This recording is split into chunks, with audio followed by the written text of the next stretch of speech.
Há anos que a extrema-direita na Europa tem vindo a progredir de forma constante. Mas estas eleições europeias podem ser um momento decisivo, uma vez que o grupo de partidos radicais de direita tem como objetivo tornar-se na terceira maior força política no Parlamento Europeu. Em Global Conversation, falamos com o homem que tem estado à frente da campanha deste grupo, o dinamarquês Anders Vistisen, sobre as suas propostas em matéria de migração e de apoio à Ucrânia e sobre as alegações prejudiciais de interferência estrangeira no seio do seu partido. Anders Vistisen, bem-vindo ao Global Conversation. Representa o partido Identidade e Democracia, que reúne alguns dos partidos mais radicais da direita na Europa. No entanto, o Identidade e Democracia não o apresentou oficialmente como candidato principal. Não publicou um manifesto para estas eleições e não realizou qualquer tipo de congresso político. Receia que os eleitores no seu país sintam que não está a levar estas eleições europeias muito a sério? Não, penso que somos os únicos a levar a sério a Constituição da União Europeia. É o Parlamento Europeu que está a contornar o processo de eleição do Presidente da Comissão, que está claramente no Tratado, algo em que os Estados-membros estão no lugar do condutor e o Parlamento aprova ou não o nomeado. Trata-se de um golpe de Estado dos partidos do Parlamento Europeu que pretendem tomar uma prerrogativa que no Tratado foi dada aos Estados-membros. Estão à frente nas sondagens em alguns Estados-membros. Poderão talvez obter mais 20 lugares no Parlamento Europeu, que se situa não muito longe daqui, em Bruxelas, mas sabemos que tradicionalmente têm sido profundamente eurocéticos. Alguns diriam mesmo anti-europeus. Como é que esperam usar a vossa influência aqui nas instituições europeias em Bruxelas? Penso que já se está a ver a influência. Viram-na no projeto de lei sobre o restauro da natureza, viram-na no pacote sobre pesticidas que a Comissão tentou fazer passar, mesmo antes das eleições, mas também a vimos na pressa em aprovar o pacote migratório, apesar de ser um pacote ineficiente que não resolverá o problema fundamental da migração ilegal. É claro que o medo de termos um bom resultado eleitoral provocou uma reação que não se via desde a crise migratória de 2015. Portanto, o que vamos ver a nível europeu é o que já vimos na Dinamarca, na Suécia ou nos Países Baixos, que a ascensão da direita conservadora e eurocética fará com que os outros partidos ajustem as suas políticas disparatadas no que diz respeito ao pacto ecológico, à migração e assim por diante. Está a dizer que o medo do sucesso eleitoral da extrema-direita está, na verdade, a conduzir algumas das decisões políticas aqui em Bruxelas? Penso que isso é bastante óbvio. Se fizermos uma análise, vemos que este Parlamento, que se afirmava como o mais ecológico, que pretendia estar a cumprir promessas eleitorais sobre o clima, recuou significativamente. Se as sondagens se mantiverem mais ou menos estáveis, como estão agora, não vejo qualquer regulamentação significativa e mais pesada no que diz respeito à transição ecológica nos próximos anos. Portanto, esse é um resultado muito concreto da esperança eleitoral, do sucesso da nossa facção. Vista de fora, a vossa facção parece estar, por vezes, profundamente dividida. Recentemente perdeu o Reconquête de França, que passou para a outra facção de direita, os conservadores e reformistas europeus, um grupo do qual fez parte. Também vimos o partido dos finlandeses passar para o outro lado porque se sentia profundamente desconfortável com algumas das suas posições, por exemplo, sobre a Ucrânia. Teme que cada vez mais partidos abandonem o Identidade e Democracia, passem para o ECR e o isolem na periferia como um partido de extremos? Não estou a ver isso. Penso que se trata de uma narrativa um pouco falsa. Vimos que o ECR e o Partido Polaco Lei e Justiça convidaram o Rassemblement Nacional e Viktor Orbán.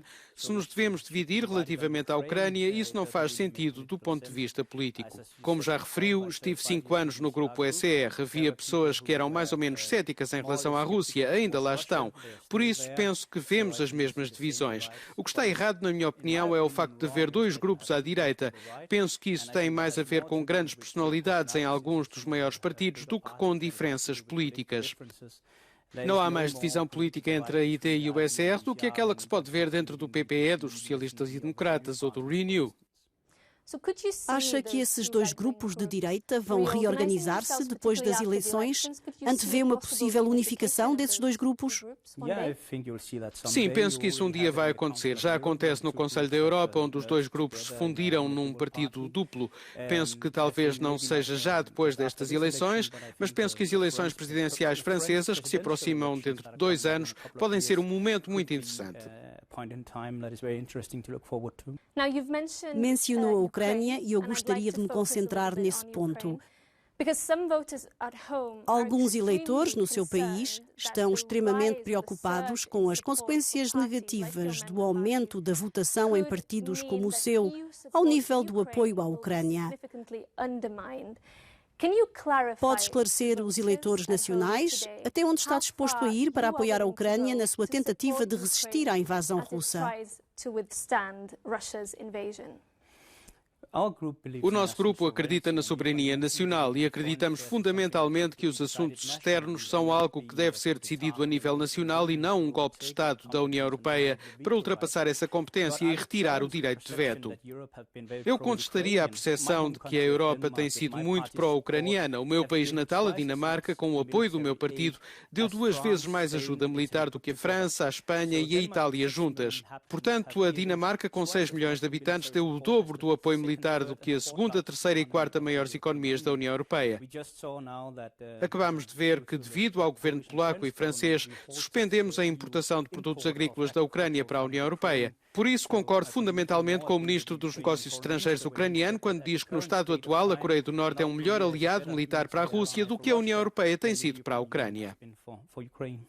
Mas temos assistido a decisões sem precedentes por parte de Bruxelas, grandes pacotes de financiamento, aumento do apoio militar, envio de armas. Não acha que Bruxelas ainda tem um papel importante a desempenhar quando se trata de apoiar a Ucrânia, apoiar a sua economia e garantir que tem o material de que necessita no campo de batalha? Mas não estou a ver esse impulso de Bruxelas. Neste momento, o Reino Unido individualmente já deu mais do que as instituições europeias em ajuda militar à Ucrânia. Não é muito impressionante que 27 Estados-membros da UE, enquanto instituição, tenham dado menos do que um Estado de fora da União Europeia neste momento. Por isso penso que nesta cidade de Bruxelas se brinda muito com champanhe pela Ucrânia, mas quando se trata de ações concretas ficam para trás. Se os norte-americanos não estivessem envolvidos na ajuda aos ucranianos, a guerra estaria perdida para a Ucrânia, porque a Europa não está a dar os primeiros passos. A ajuda bilateral provém sobretudo do ponto de vista geográfico do norte da Europa, dos países bálticos, da Polónia e eventualmente da Alemanha. Para além desses 6 ou 7 países membros, o historial é bastante fraco. Acha que a Ucrânia deve começar a negociar a paz com o presidente Putin?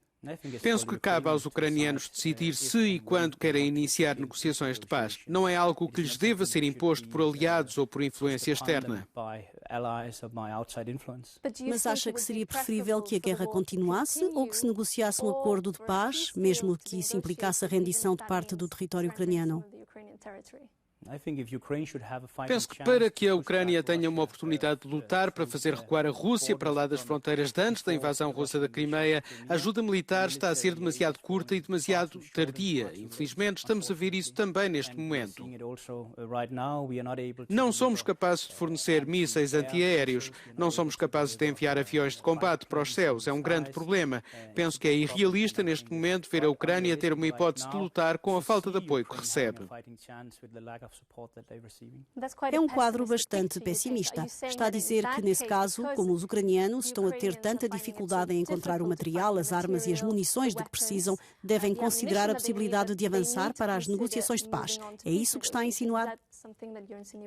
Não estou a dizer isso. Estou a dizer que se os norte-americanos não continuarem com o seu nível elevado de ajuda, então é muito difícil ver os ucranianos ganhar esta guerra. Espero o melhor para eles, espero que a Europa tenha dado um passo em frente, mas passados mais de 2 anos estamos a ver a Europa ficar muito para trás e demasiado aquém. Não conseguimos sequer entregar 1 milhão de projéteis de artilharia. A Coreia do Norte, como ditadura depravada, sem economia real, entregou 2 ou 3 vezes mais do que isso à Rússia. Apoia a adesão da Ucrânia à União Europeia quando o país tiver cumprido todos os critérios, incluindo o combate à corrupção? Penso que o calendário é irrealista e que, do meu ponto de vista, seria uma mudança demasiado significativa para a União Europeia. Mas não há um prazo definido. É depois de cumprirem os critérios. Eu discordo. Quando ouvimos Charles Michel falar de antes de 2030, quando ouvimos Ursula von der Leyen dizer que talvez pudéssemos introduzi-los gradualmente, não com todos os direitos no início, foi assim que fizeram o alargamento a leste há 25 anos.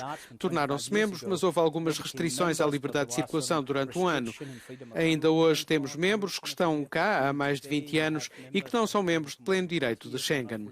Por isso, penso que o que está a ser estabelecido como roteiro de Bruxelas não é que tenhamos de cumprir os critérios de Copenhaga desde o primeiro dia. É mais uma integração gradual em que se obtêm os direitos de adesão e depois esperamos que se vá melhorando. Deixe-me só dizer que isso não acontece só com a Ucrânia, mas com os 8 a 10 países de que estamos a falar neste momento. São as mesmas forças que se queixam do Estado de Direito na Hungria e noutros locais que estão agora a dizer vamos acelerar um processo em que deixamos entrar países com um historial muito pior no que diz respeito a muitos desses critérios de referência do que se viu na Hungria de Orbán.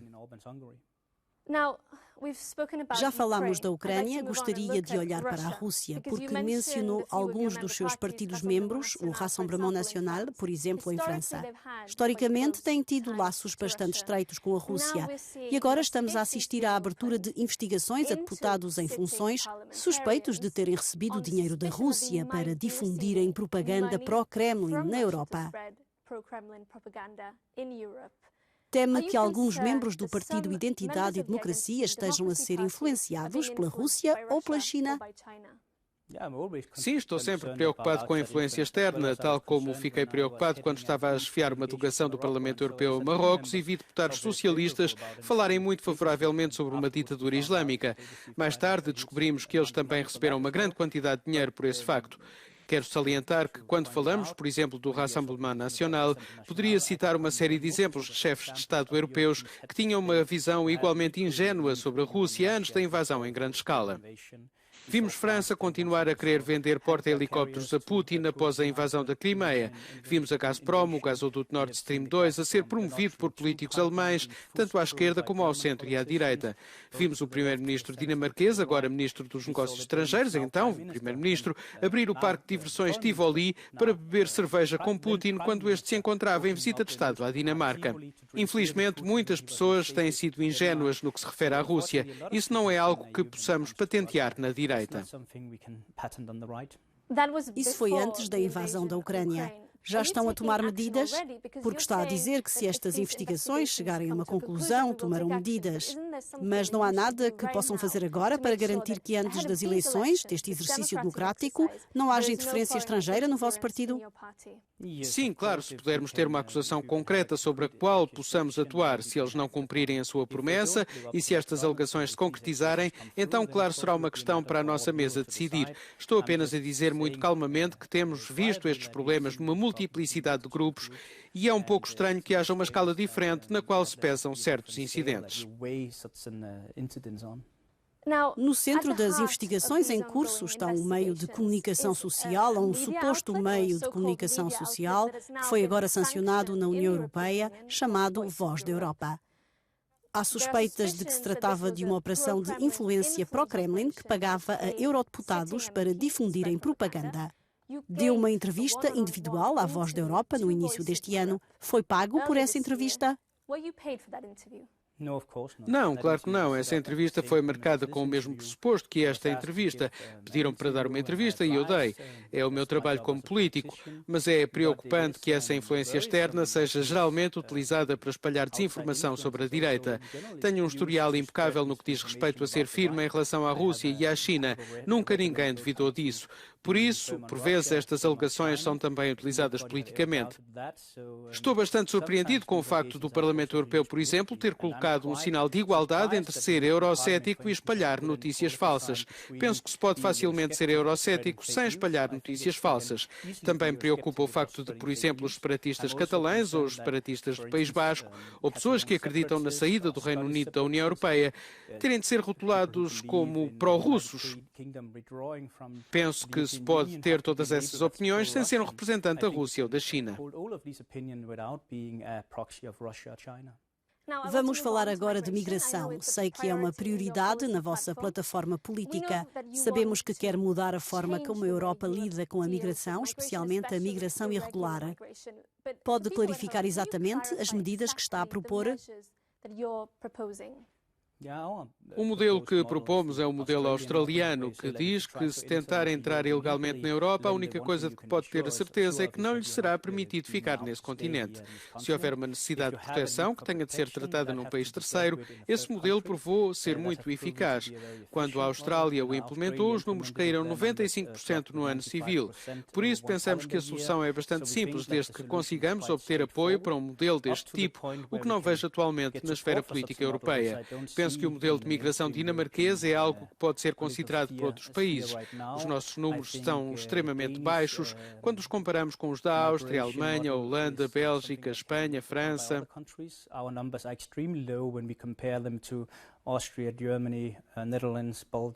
Um modelo imposto por um governo socialista. O modelo que implementamos no anterior governo de direita é agora adotado pelo governo socialista, mas penso que isto prova o que acontece quando se deixa entrar o lado direito da esfera política na elaboração de políticas. O que era controverso quando o Partido Popular dinamarquês o mencionou nos anos 90 é agora uma política de migração universalmente aceita pelo Partido Popular Socialista e pelo Grupo dos Verdes, bem como pelo nosso partido do lado direito do espectro. Se outros países-membros tivessem implementado mais cedo medidas que nós implementámos em 2001 ou 2005, a Europa estaria hoje muito melhor.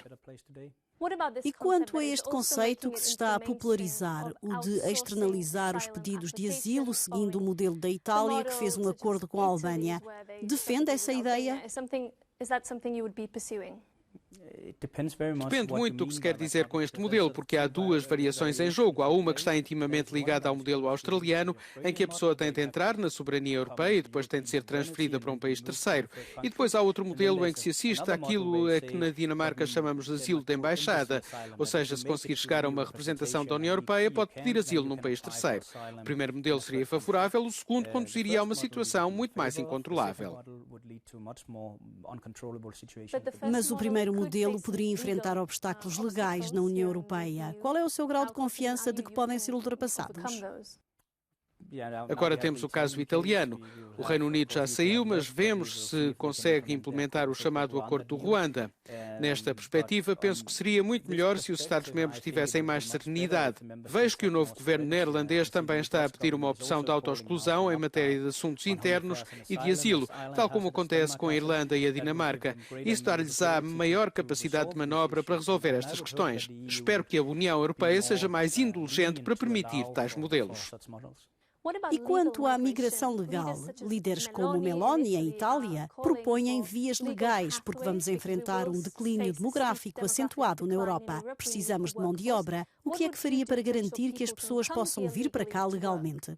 Penso que cabe aos Estados-membros descobrir que tipo de migração legal querem permitir e como o querem fazer. Penso que temos um bom historial na Dinamarca nos últimos 20 anos, com o chamado modelo do cartão azul e do cartão verde, em que se entra se tiver qualificações, em que se entra se vier de países que historicamente têm sido fáceis de assimilar na sociedade. Nesse caso, podemos ver um número bastante elevado de migrantes trabalhar muito bem na sociedade. Mas, claro, se continuarmos a ter migração irregular, especialmente de países que se revelaram muito difíceis de assimilar, continuaremos a ter esses problemas. Disse claramente que não vai apoiar Ursula von der Leyen para um segundo mandato como presidente da Comissão. Quem seria o melhor candidato para o cargo? Penso que há uma situação de bloqueio. Só há uma verdadeira oposição ao status quo e essa oposição vem da direita. Quando temos estes debates entre os candidatos principais, os outros partidos não competem realmente pela ribalta. Limitam-se a pedir a von der Leyen que dê garantias e políticas ou procedimentos parlamentares sobre com quem deve formar a coligação e outras coisas. Por isso não me parece que esta seja uma eleição disputada. Toda a gente já aceitou mais ou menos que o PPE vai manter a sua posição e os únicos que declararam que não vão simplesmente votar em von der Leyen são os da direita. Portanto, somos de facto a única e principal oposição ao atual status quo. Para terminar, espera que o cordão sanitário, essa barreira que o separou durante tanto tempo, seja derrubado e que potencialmente possa vir a conseguir um cargo de topo em Bruxelas no futuro? Não sei, fui primeiro vice-presidente da Comissão para os Negócios Estrangeiros, que é um dos mais altos cargos do Parlamento Europeu, e isso não significou muito para mim. Na realidade, penso que a política é a coisa mais importante, conduzir a política que os eleitores esperam. Se os outros partidos continuarem com este cordão sanitário, penso que ele se irá desmoronar. Já vimos isso na Dinamarca, já vimos na Suécia, agora estamos a assistir nos Países Baixos. Penso que será difícil de manter em França e também na Flandres. Na Áustria já está a cair.